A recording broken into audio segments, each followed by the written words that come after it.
Шекспировата представа многу врева за ништо. Во режија на Дејан Пројковски и во продукција на Театар Комедија ќе биде изведена премиерно во понеделник од 21 часот кај паркот на езерата во општина Аеродром за затварање и во чест на наградените на меѓународниот фестивал Гола месечина. Добродојдовте во Урбаните вести. Еве што ќе гледате.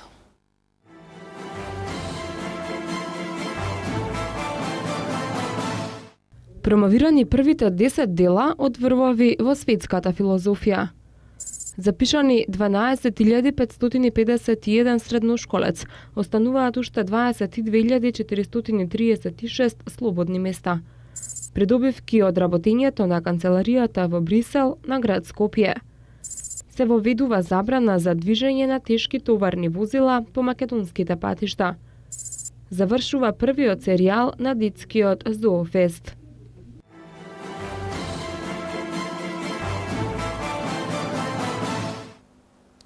Првите 10 од вкупно 366 капитални дела од проектот Врвови во светската филозофија, историја, психологија и психоанализа денеска беа промовирани на Филозофскиот факултет во Скопје. До крајот на годинава ќе бидат преведени, испечатени и промовирани уште дополнителни 50 книги, а во наредните 2 години ќе се преведат и преостанатите.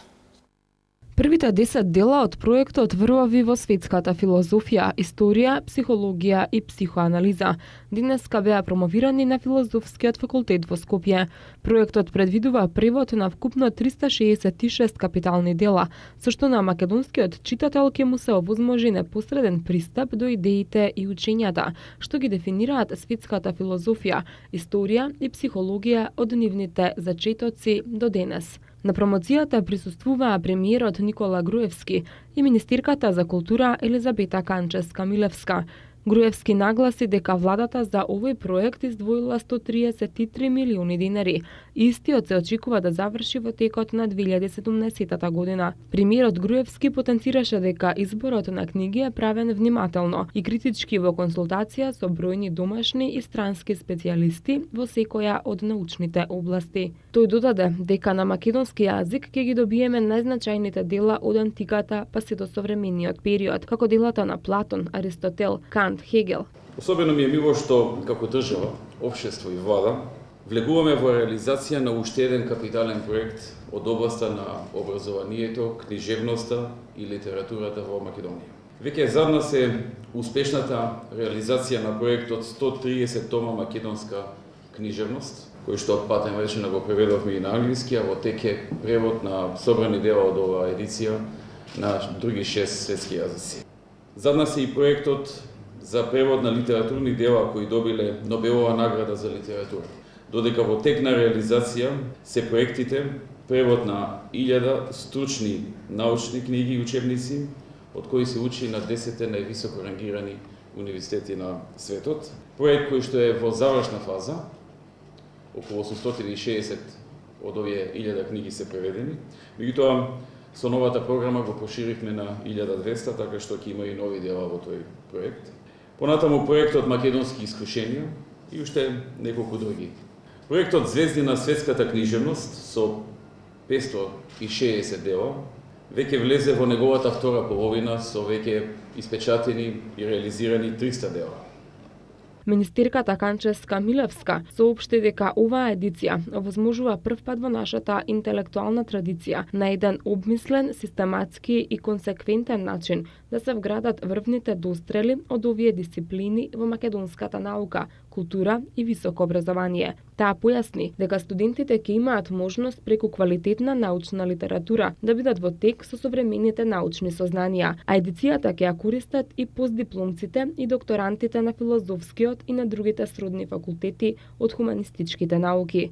Ова едиција овозможува за првпат во нашата интелектуална традиција на еден обмислен, систематски и консеквентен начин да се вградат врвните дострели од овие дисциплини во македонската наука, култура и високо образование.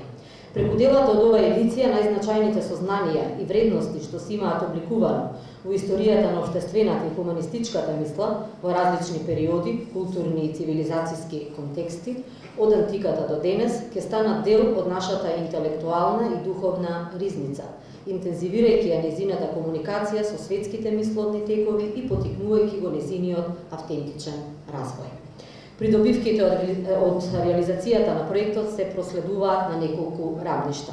Најнапред преку вклучувањето на преводите на овие дела во универзитетската настава и истражување, студентите ќе имаат можност преку квалитетната научна литература да бидат во текст со современите научни сознанија, но и да бидат подготвени професионално за нивна критичка анализа и вреднување.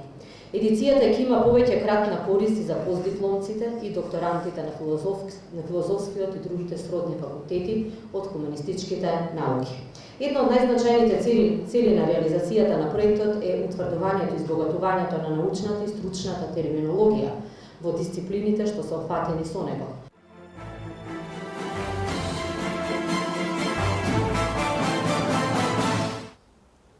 Министерот за образование и наука Абдулаки Мадеми на пресконференција ја информираше јавноста за резултатите од првиот уписен рок во средните училишта, кој се спроведе на 23 и 24 јуни. Слободни места има уште 22.436, а 12.551 средношколец се запишале на некое од средните училишта во Македонија. Уште 22.436 слободни места за вториот круг останале во средните училишта по првото пријавување кое се спроведе на 23 и 24 јуни. Според резултатите кои беа објавени на 25 јуни, 12.551 матуранти се запишале во некој од средните училишта во Република Македонија. Од нив 9.547 ученици настава ќе следат на македонски наставен јазик, 2.761 на албански, а 143 ученици ќе учат на турски наставен јазик. Според видот на образованието, 5603 ученици се запишаа во гимназиско образование, 6792 ученици во стручното образование и 156 ученици во спортската академија, соопшти денеска Министерството за образование и наука. Министерот Абдулаки Мадеми на пресконференцијата информираше дека во понеделник и вторник на 30 јуни и 1 јули ќе се спроведе второто пријавување во јунскиот уписен рок, а резултатите ќе бидат објавени на 3 јули. Слободни се 22.436 места, од кои 15.000 за македонски наставен јазик, 6618 на албански, 775 за турски, 34 за настава на српски јазик и 8 места за ученици кои ќе ја повторуваат прва година средно. За училиштата од уметностите не се собрани податоците за пополнети и слободни места, затоа што тие имаат дополнителен испит за прием на ученици. Министерството за образование и наука во конкурсот за упис во јавните средни училишта за 2014-2015 година обезбеди вкупно 35.185 места, 23.384 за средно стручно образование, 11.189 за гимназиско образование, 408 за уметностите и 204 за спортската академија во Скопје и за незините 7 дисперзирани паралелки низ Македонија. Дополнително на почетокот на оваа недела беше објавен конкурс и за 5 паралелки и 5 струки во новото стручно училиште во општина Шутово Ризари. Министерот Адеми посочи дека на второто пријавување во првиот уписен рок, училиштата може да го намалат бројот на конкурсните поени за прием на ученици, но најмногу за 5 поени. Запишувањето во средно образование е законска обврска, а министерот Адеми апелираше учениците да ги изберат техничките науки. Ставот и апелот на владата и Министерството за образование и наука при уписите секогаш во предвид да се имаат личните интереси и афинитети кон одредена професија, но информациите од пазарот на трудот се дека техничките науки се дефицитарни и со нив многу полесно се стекнува до соодветна работа по завршување на образованието. Вториот рок за запишување е во август со едно пријавување на 21 август. Училиштата кои по двата уписни рока нема да ги пополнат слободните места, ќе може да запишуваат ученици до 29 август.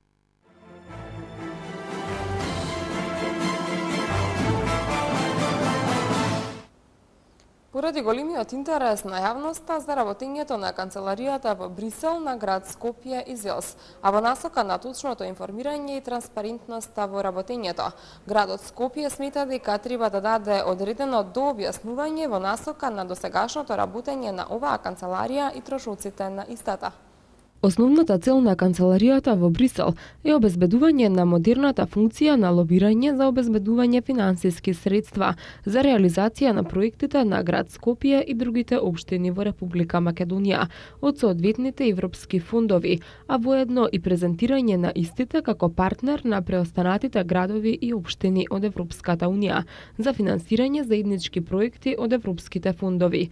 Во таа смисла, активностите на канцеларијата се насочени кон дистрибуција на информации, изнаоѓање партнери за проекти и следење на политиките и регулативите кои се донесуваат на ниво на Европската унија, но исто така и обезбедување влијание во нивното креирање, информираат од град Скопје. Со отварањето на канцеларијата, градот Скопје ги почна поинтензивните вмрежувања со други градови од Европа и од регионот. Воспоставени се контакти за можно представување на градот и аплицирање на европските програми, отворени за земјите со кандидатски статус. Активно учество на годишната манифестација Отворени денови на регионите и градовите во Брисел, вмрежување со дел од канцелариите на градовите лоцирани во Брисел, интензивирање на контактите со регионот на Брисел и друго. Град Скопје досега има реализирано голем број проекти кои се финансирани од програми на Европската унија и други фондови, а како најважни од изминатиот период можеме да ги издвоиме реконструкцијата на Младинскиот културен центар, како и учеството на проектот Ренесанса, проект за примена на одржливи мерки за транспорт. За реализација на овие два проекти, градот Скопје од европските фондови доби 1.232.560 евра, додаваат од град Скопје. Во викенди и при екстремно високи температури, во текот на летниот период се воведува забрана за движење на тешки товарни возила по македонските патишта.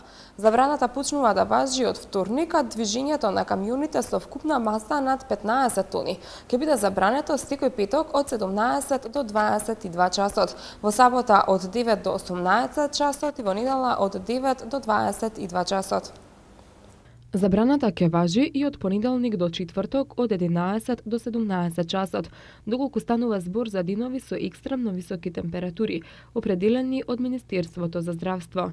Изменетиот сообраќаен режим ќе трае до 31 август, но не се однесува на возила кои превезуваат животни, цвеќе, хуманитарна помош, жито и житни култури и лесно растиплива стока, нафта и нафтени деривати, превоз на опасни материјали и возила кои вршат превоз за компании кои имаат склучено договори за изведување на проекти на државните патишта со јавното претпријатие за државни патишта.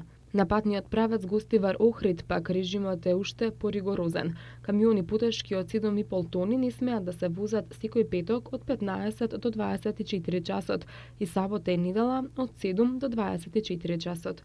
Во градот Скопје од 16 јуни започна забраната за движење на тешки товарни возила која важи во текот на денот од 10 до 20 часот во периодот до 1 септември 2014 година. Заклучно со оваа сабота завршува првиот серијал на детскиот Зоофест 2014. Вториот серијал започнува во септември и ќе трае се до средината на месец октомври. Детскиот Зоофест 2014 веќе 7 саботи поред се одржува во Зоолошката градина во Скопје. Фестивалот кој е наменет за најмладите, како дел од својата програма вклучува забавна музичка програма со децата од Поточиња, учење на нови модерни танци со танцовиот клуб Сонриса и едукација за животните во едукативното катче на Сезар роден ден. Како специјални гости на фестивалот во изминатите негови изданија беа Панчо и Андреј Деенка, Симона Поповска и Дарко Илиевски. Гостин на утрешното издание на фестивалот ќе биде Владко Лозановски, кој ќе изведе дел од своите хитови. Заклучно оваа сабота завршува првиот серијал на детскиот Зоофест 2014.